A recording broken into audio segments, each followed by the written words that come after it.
Hello everybody and welcome to another Kev Play. This is Kevin and we are on part 16 of Spyro Reignited Trilogy, part 6 of Spyro 2 Ripto's Rage within that trilogy. Last time we just started Autumn Plains Homeworld. I think we finished Aquaria Tower. Yeah, we finished everything in Summer Forest. Well, we got the climb ability and then we basically wanted to backtrack into Summer Forest, get all that stuff that kind of prevents you from getting 100%. And we did that, so Summer Forest is complete through and through. Now we're going through Autumn Plains. We're still in the home world. There's a lot to explore. Let's get right into it. Last time I was over here, and I came from this way, and I came here, and this... I can let you into the little castle over there in this exchange guy. for a few gems. What do you say? Why not? No thanks. See, it's Spyro 3 that will get a little bit more cheeky with the responses of what you can choose. See, this is very standard. Why not? No thanks. Whereas in Spyro 3, they make him say like no, loser, or like, you know, sure, like give it to me now, idiot, or like there's a little bit more spunk to it, which I always liked. Okay, it's up to you. I hear there are a lot of gems over there. Really? Let's see how many gems he's talking. That's a lot. I can let you into the little No one's been through that portal in years. I never thought I'd find a sucker. I mean, you're a shrewd customer, Spyro. You could say it. I'm a sucker. Have fun over there. Say hi to Ripto if you see him. I know Moneybags kind of sucker punched Gulp before, a la Will Smith did to Chris Rock. So for him to be like, oh, you know, say hi to Ripto, like, yeah, we'll clean up after your mess. I bet Ripto would have let us keep this castle if Moneybags didn't assault him, physically assault him, you know. But whatever. Just like Will Smith's, Will Smith, the rich just get away with it. Alright, Shady Oasis. Oh, how many gems do we have? 6? 7. 7 gems for 400 gems I paid. But Shady Oasis might help me with more, you know, so technically there's opportunity that way. Alright, let's keep it moving. Some more gems here. Who's a and he just won't go away. He just wants to accept his Oscar for the biggest act as King Asshole. I would love to let you enter this speedway free of charge, Spyro. Love to. Unfortunately, the Speedway rules require me to charge a small fee. A small fee. He's good at acting that it's gonna be small, but we know it's gonna be a lot. 100 gems. Okay, maybe it is small. All right, but it's not a bargain. Okay. No, thank you. Come back when you want to do some racing. I would love to let you enter. It's a bargain. You've chosen wisely. I bet a quick dragon like you will win your money back in no time. Good luck in the races, Spyro. I'm betting on you to win first place. Don't let me down. This guy's got a problem. Let's get back on into our nice Autumn Plains castle. Look how beautiful this is. Alright. Here.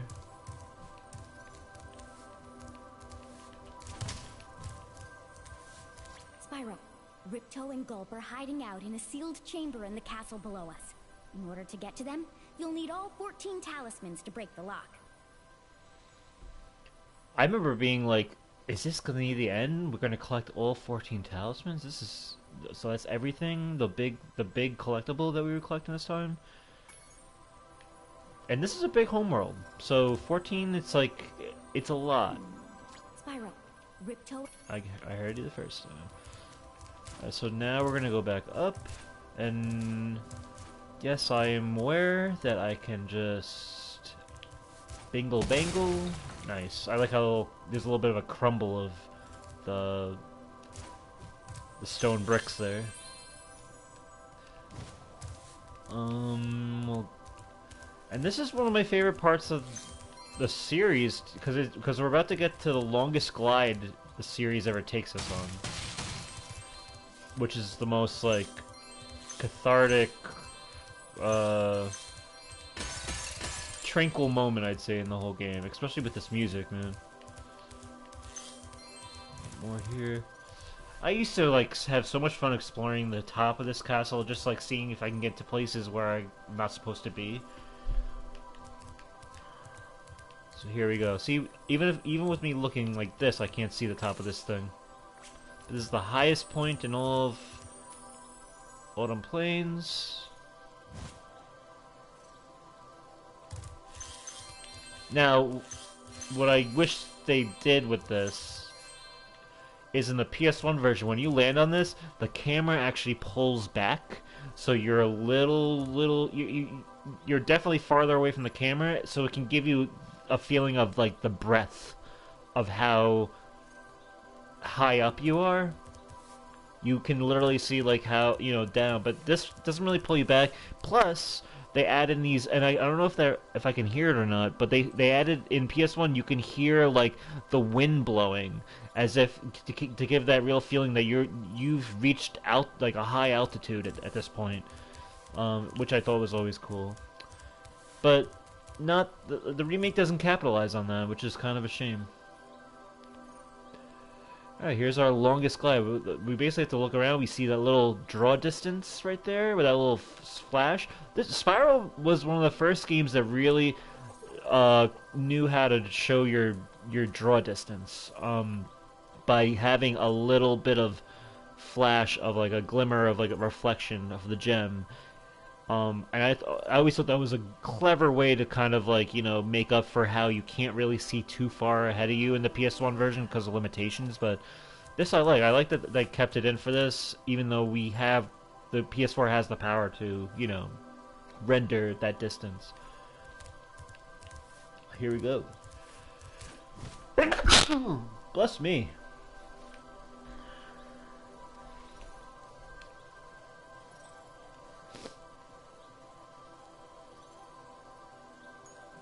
And there we are, a nice orb actually, and 75 piece, nice.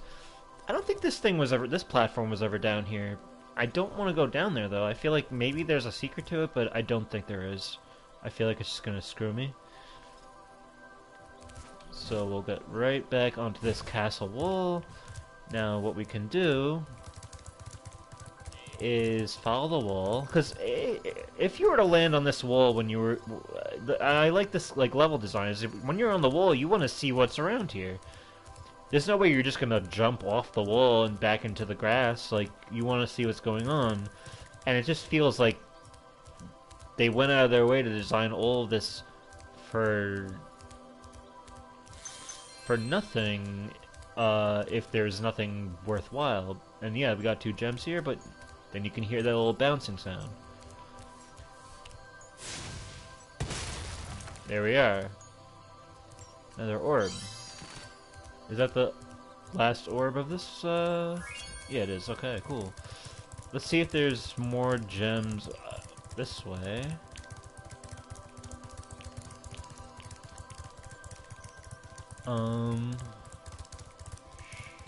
Maybe there is? I forget. Guess not. Did I get all the gems? 99. I'm missing a gem. Okay. Maybe there's one in the grass somewhere. Let's try to find it. Oh, you know what? It's probably up here. I don't think I went up here yet. Well done, Spyro. The power from your orbs has activated the whirlwind. Beautiful. Ripto keeps on taking over our castles. At this rate, moving doesn't sound like a bad idea. So, I was trying to get to Dragon Shores, and you argued against it. But now you want to jump ship. I see how it is. There's our gems. Metro Speedway. Oh, we still are missing one. Of course. Maybe there's more over here? Oh. Let's see. Legend has it that there is a portal to Zephyr here. And legend also... No thanks for now. Okay. I'll come back in a second.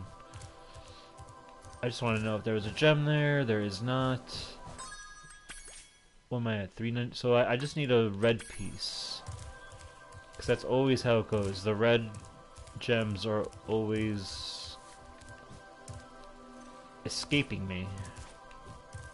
It's usually in the grass, but you can never be too sure. Maybe it was on the step and I glided over it when I was upstairs in the castle area. Or maybe it's around here. Let's see. If anyone sees it, shout it out. I won't be using sparks. Just make sure. Okay.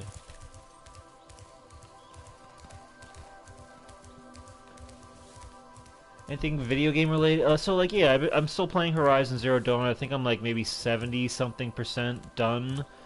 I'm not done yet. I gotta go upstairs, I guess.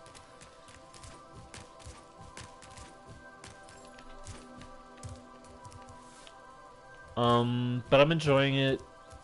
I got like a little bit more of the map to unfold in the open world, and I still have to go through the story. I haven't finished the story yet. I'm kind of I've just been knocking everything out kind of all together in one swoop. Like, I'm basically doing a sweep of this open world, so. Okay, nothing here. Is there anything behind here? No?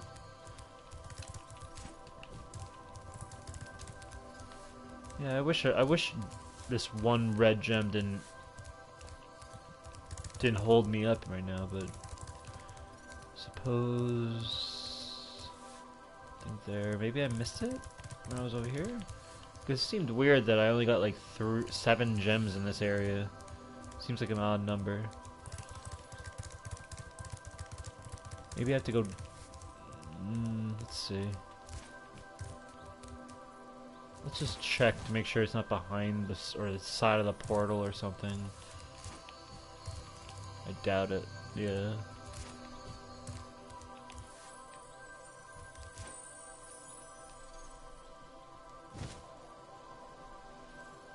Huh.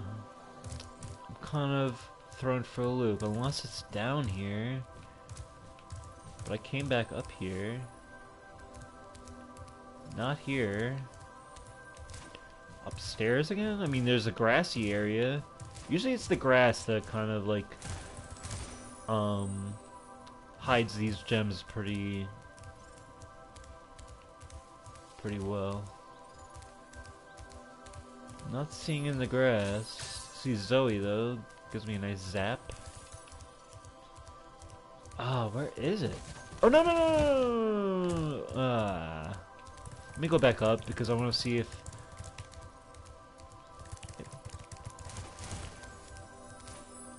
Maybe I can spot it from the big tower if I glide. Okay.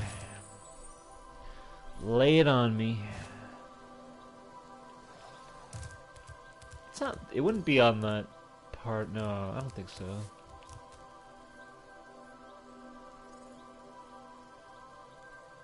Let's try gliding this way.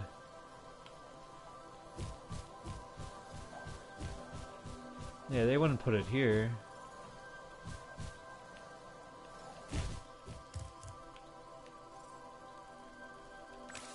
Do I see it from here?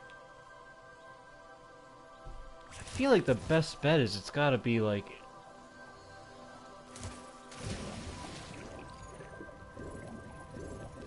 No?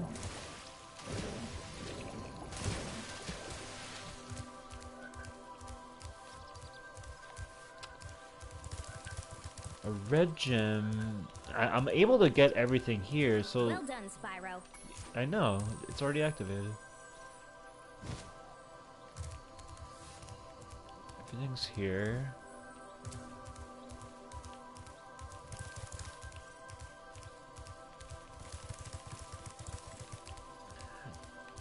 Unless it's a glitch or something, the gem like fell through the ground, but I doubt it. I feel like I'm just... Maybe I'm... It has to be a red piece. What is this? Some kind of... it's like the vines or whatever. Huh.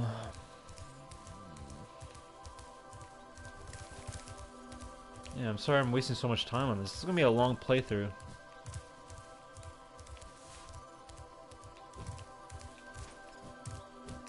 What can I do? Maybe I should use sparks.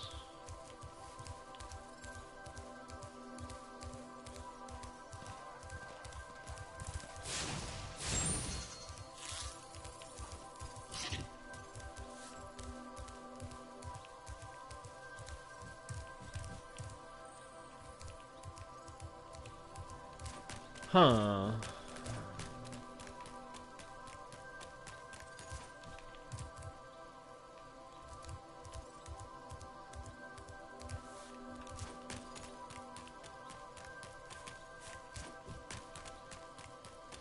Maybe it's behind the portal and over here? If I can even get behind it? I don't think I can. Let's go one step at a time. Boom. Boom, boom, boom. Boom. Fracture Hills? Maybe it's behind here. This is probably where it is. No. Oh man, how thorough do I need to be?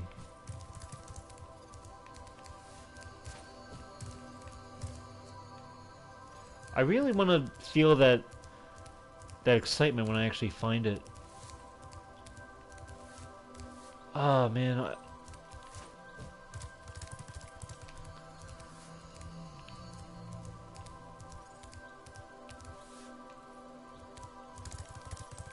Maybe if...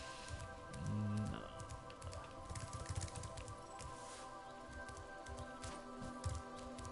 Oh, I went over there before.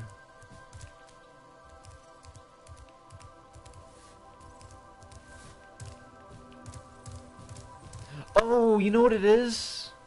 I bet when this door opens, that damn thing is behind there. You know what? I'm not gonna waste any more time. Let's just get into it. And since I'm here, let's do this one while I'm here, just to, cause I'm close. Just make sure it's not behind. Okay. Icy Speedway. 18 minutes doing that. Well, you know, it wasn't 18 minutes finding the one. It was just the, you know, I bet it's behind that thing, but I don't remember that though. I remember being able to finish it pretty quickly. I don't know. Now the trick is always go opposite of their direction.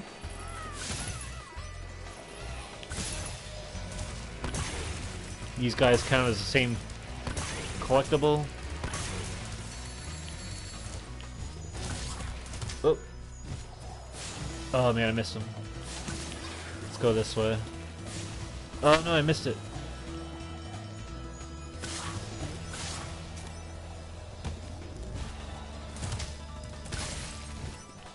You know, I'm gonna start it over.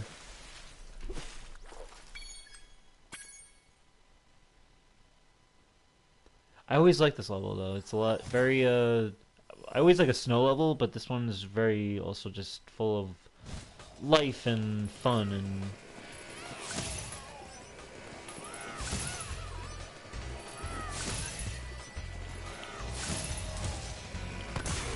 ooh baby.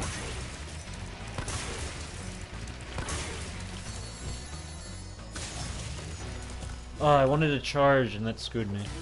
Let's try going this way. Oh my, okay, so I shouldn't do it.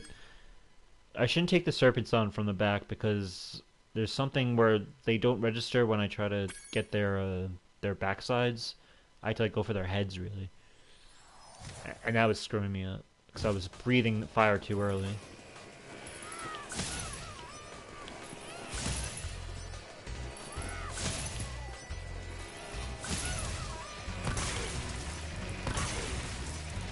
Oh, missed you. Catch you on the flip side.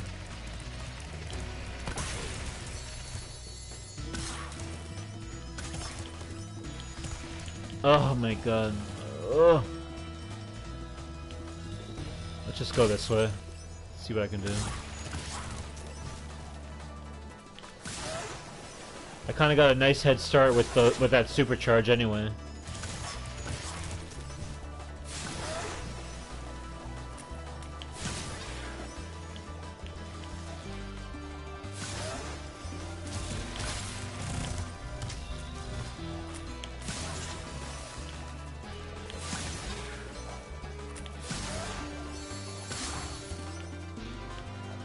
Did I miss one before? Where is this guy? I really did this the wrong way.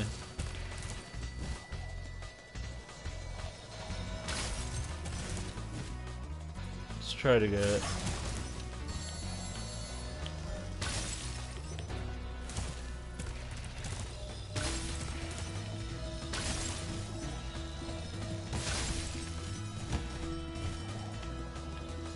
Alright, I did this very weird, but I got it anyway.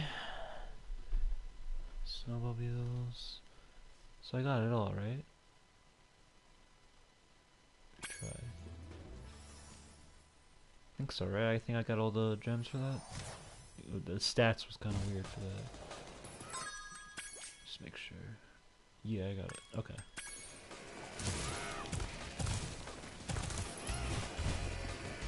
So whenever you see an igloo in any video game, you whether it's Twisted Metal 3 or look, you can see him in there. I don't think you were able to see him in there last time. In the original PS1 version. This is really creepy, by the way. Good job, Spyro. Looks like you're ready for a more serious challenge. How about a little paragliding? You're not afraid of heights, are you? Let's see what it says when I say no thanks. Well, I can understand. Come back later when you're feeling adventurous. That was very passive aggressive. Like, yeah, I can understand if you're not, if you're not the adventurous type and you're just a boring scaredy cat. Good job, Spyro. All right, let's do it. Great. I'll tow you behind my snowmobile and you maneuver through the rings. Don't miss any or we'll have to start over. Okie dokie. Fly through the rings. 4-star difficulty. I'm using the D-pad here because I think it's a lot more responsive.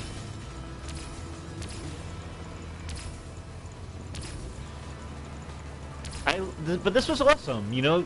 You're playing hockey in this game, you're paragliding, like, from a snowmobile. This was like, I like the sports aspect to the Spyro sequels.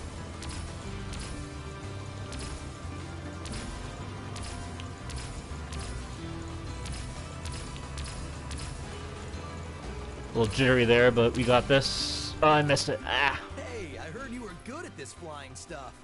Oh well, want to go for it again? Let's do it.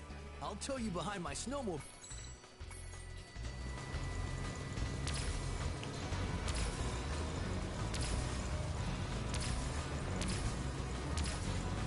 Is there anything Spyro can't do?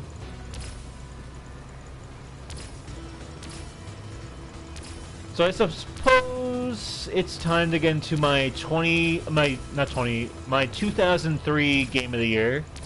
We have quite a handful to go through for contenders that I own.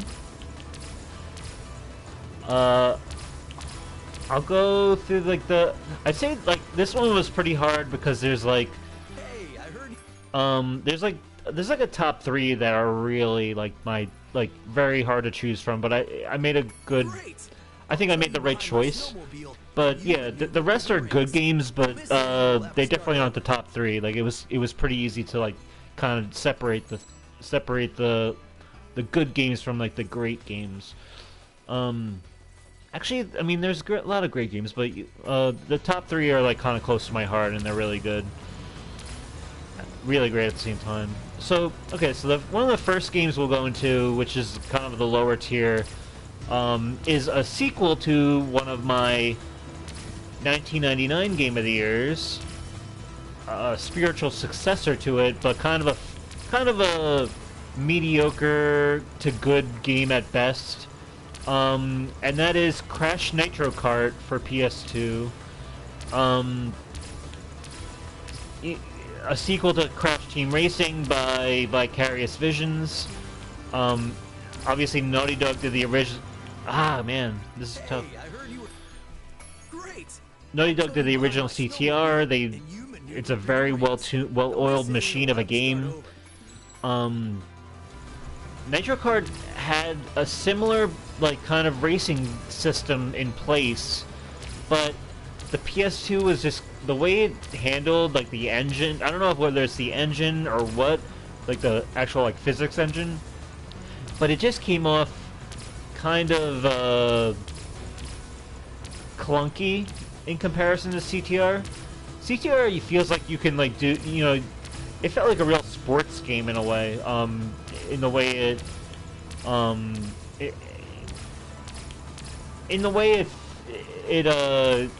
the fluidity of the game and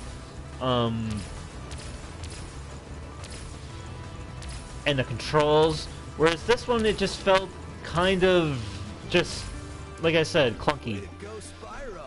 You're even better than I am. Of course I am. Hey, Peppa Pig.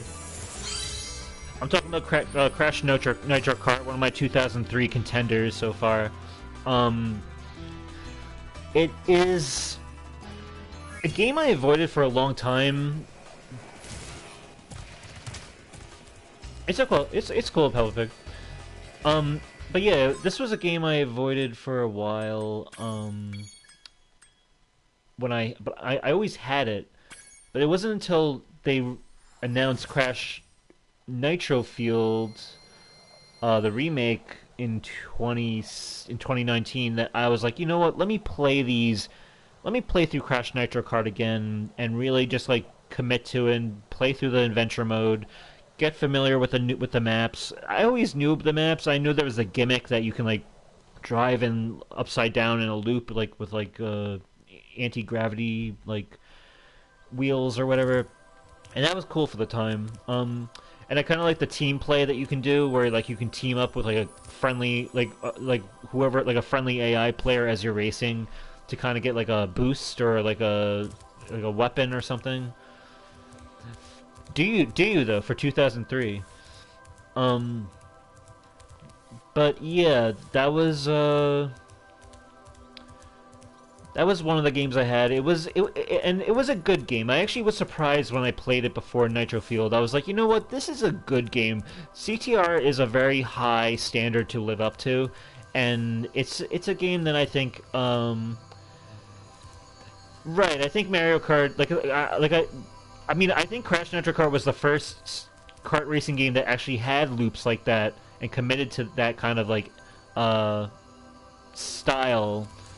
And then Mario Kart, like, kind of later on adopted that, and I'm sure they do it better because, yeah, when you're on those anti-gravity like parts, if like you can't really power slide as well, and you feel like you're just like glued to the thing, and it feels slow and it feels choppy when you do it, but you know, other than that, the game is still pretty good.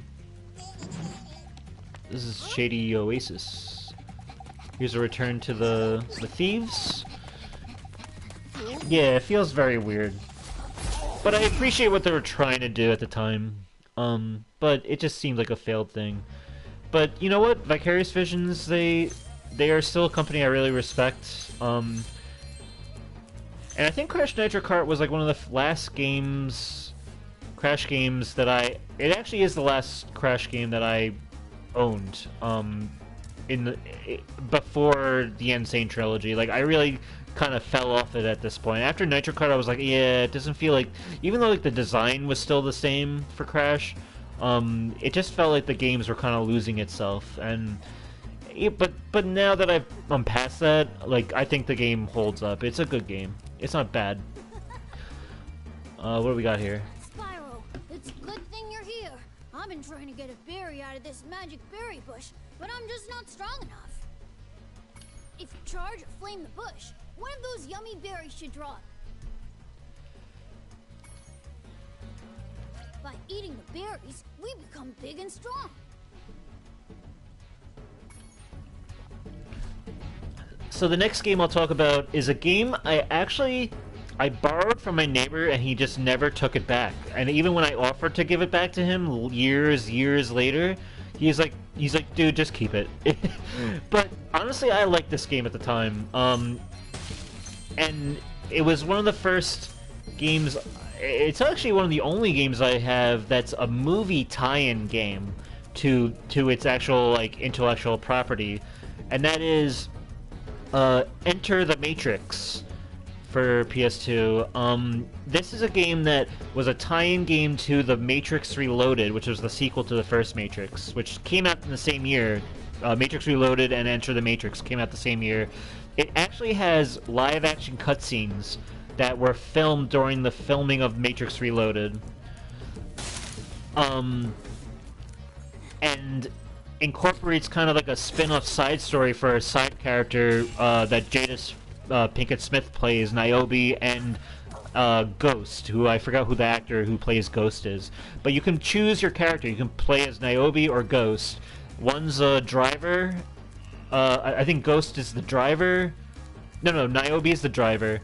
So like when you play through the campaign, you'll do all the driving parts, and then Ghost does all like the shooting. So like, he'll do like the railguns parts, or like I mean they both do shooting like when they're on foot, but it was cool like how depending on who you chose, the single player was going to be slightly different for each character. It was a good game though. It was a game back in the day when if you wanted a game that played with bullet time, that was the game where you can slow down time and dodge bullets and do learn all these crazy kung fu moves. That was the game. It doesn't hold up that well today, but it was a game I was really obsessed with, and it really has the spirit of the Matrix in it, which I really liked. Yes, yeah, I know, and I talked about that before. It's just what a mess that was. I think Will Smith should have been escorted out of the Oscars the moment he did that.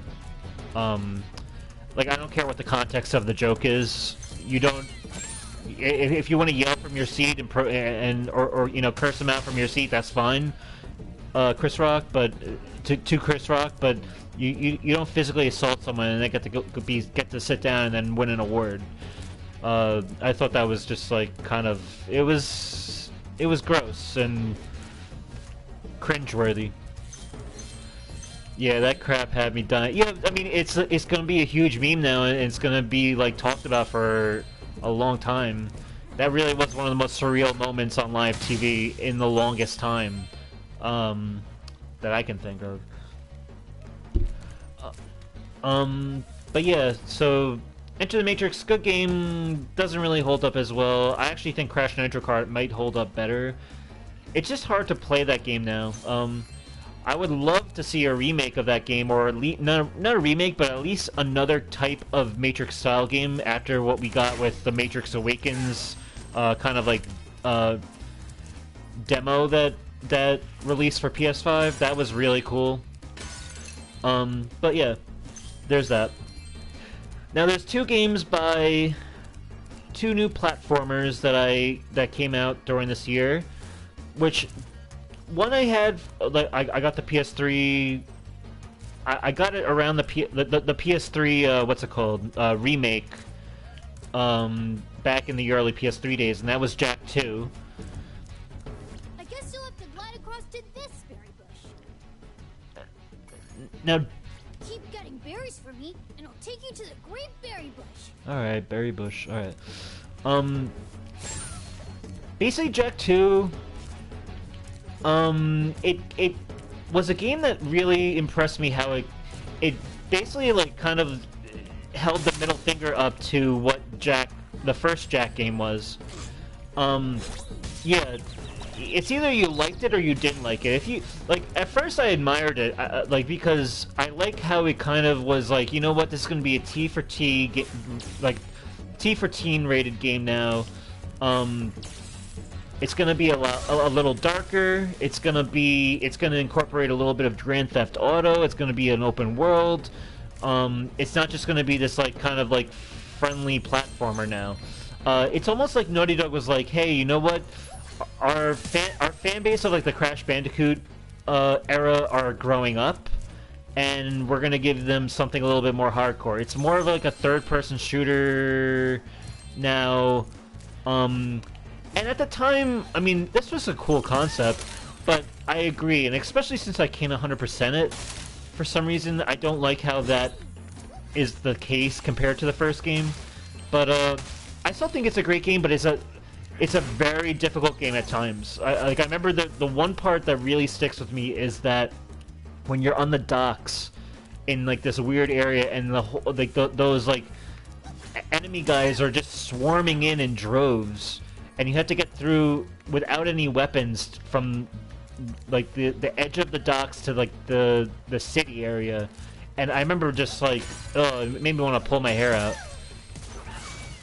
I did enjoy my time with the game, but goddamn that checkpoint system. Yeah, that too. It definitely was one of those games of its time where the checkpoints were just like, you know, brutal. Plays well though. It's a very, I mean, it's a very well designed game, very well developed game by Naughty Dog. But yeah, it's one of those games where you can either take it or leave it. Now compare that to a game I've played recently when I was getting ready to play Ratchet & Clank Rift Apart. Now we have, for 2003, we have Ratchet & Clank going Commando. This was a game that, again, plays really well, but there's parts to it. Now, correct me if I'm wrong, but is this the part where there's a lot of those like hovercraft or like speed, or like kind of like pod racer missions where you do these races? Because those were driving me crazy while I was doing it. I was able to do them, but the way it was like, it wasn't like a side mission or anything. It wasn't like a little mini game. It was more. It was like required for the single player to all of a sudden like win these races. That was kind of annoying, but I still enjoyed the game. I still have to get back to the game. I think I played the third game the most out of the first three, in terms of like doing like New Game Plus and all that. But 2 is definitely something I need to get back to soon. Look at this guy. Alright, but yeah, if I had to pick between Jak 2 and I think I have more of a fondness for Jak 2, but I feel like if I had more time with Ratchet & Clank 2, I think I would enjoy that game overall more, because at least I think that game is it's possible to 100%.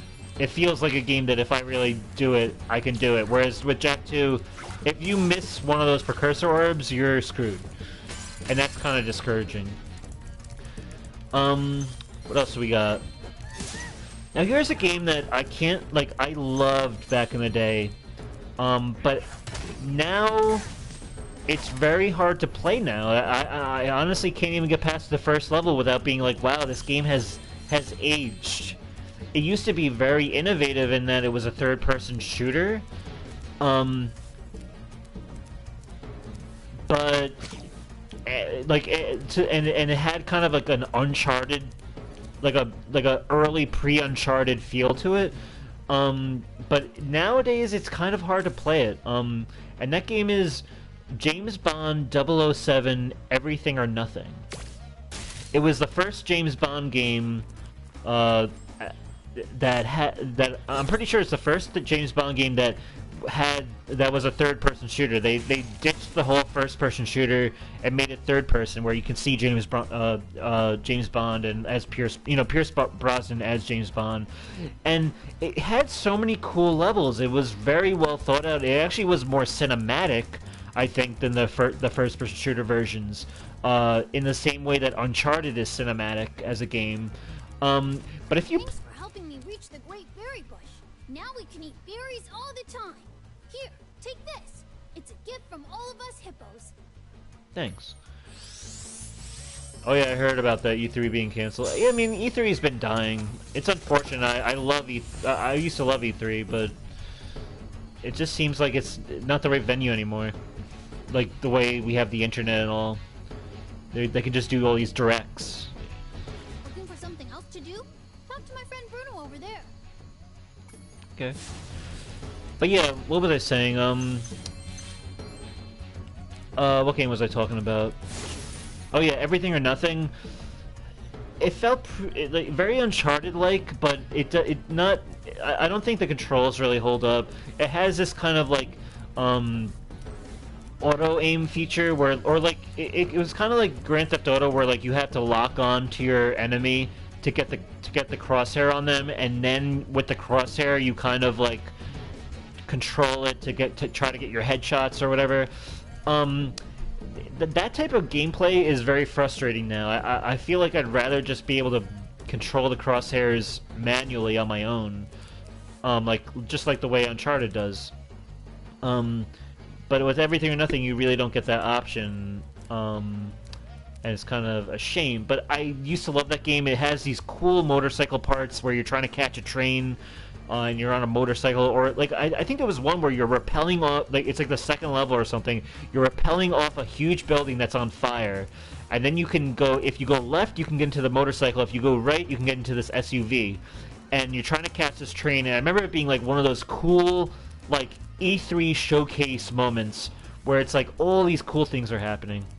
Also, you can upgrade your PS Plus subscription, but hella pricey. Yeah, and like I said, I'm a physical media man, so most of my games that I'm going to be playing from the past, I kind of already got. So I don't really see myself doing it. Yes, they're going to have to really sell me on this, on their version of Game Pass. What we got here? Spyro, 3 thieves have stolen our magical brass lamps. Please get the lamps before they take them away from Shady Oasis. Okay.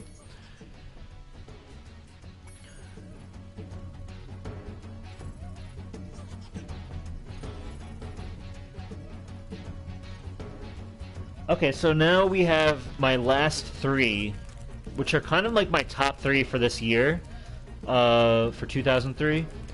I don't know if you know what it's gonna be, but I'd be. I mean, I think it's possible you might know. Yeah, I ain't touching it. PS3 games are cloud-based. Yeah, you know, and that too. It's just like, I don't know. Okay, so let's just go into the top. You know what? I know my clear winner, so I'll save that one for last. But I'll go into the 2 that are not that easily could have been my winners, but they just missed the mark. But they're great games. The first game. See, I need my head bash ability.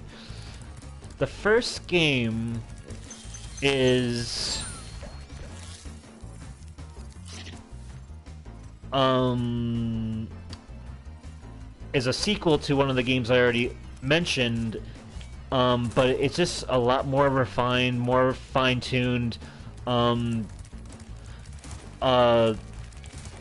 very expansive with its multiplayer compared to the first game. The first game, when you play the multiplayer online, they added all the maps from the first game, plus all the maps for the second game, onto this one, which I remember being like, wow, that's amazing. That's like something like a Halo game would do. And that is SOCOM 2 U.S. Navy SEALs. SOCOM 2, which is arguably the best SOCOM game, in many fans' opinion. It's usually the most popular opinion. Spyro, my brothers have been trapped in solid rock. I'm afraid you'll need to learn some kind of head bash move before you can help us. I remember SOCOM 2, one of the things that were kind of like new to it was, one, you were able to use a rocket launcher for one, like, which the first game just didn't let you do. There was that, but there was also respawn, which was big. So you had the option to play respawn in multiplayer, which at the time I was like, you know what? I love both. I love the idea that if you play the permadeath, like one death per round, it really gave more of attention to the game, and made it feel like what little you were able to do counted with your teammates. Oh, no. But yeah, they added a respawn. The SOCOM 2, I feel like, was it basically was like an expansion of of the first game, but it just amazes me between those two games, the level of the attention to detail that goes into that basically goes into how the game plays, the way you can peek behind corners, the way you can crouch or prone or call out to your teammates and deliver these commands, even delivering commands online. You can even use your headset in single player to use voice chat against the AI, which was huge at the time. Like that is like ahead of its time. I don't know any games that do that. Then you have just the level of like secrets that the game held, like the unlockables, the AI skins that you were able to get through the single player. There was so much replayability to that game that I really enjoyed.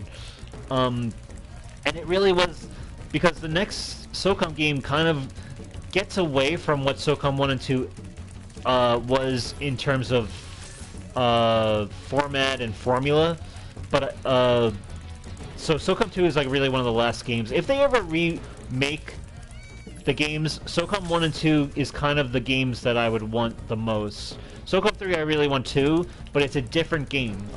But this thief is really there we are.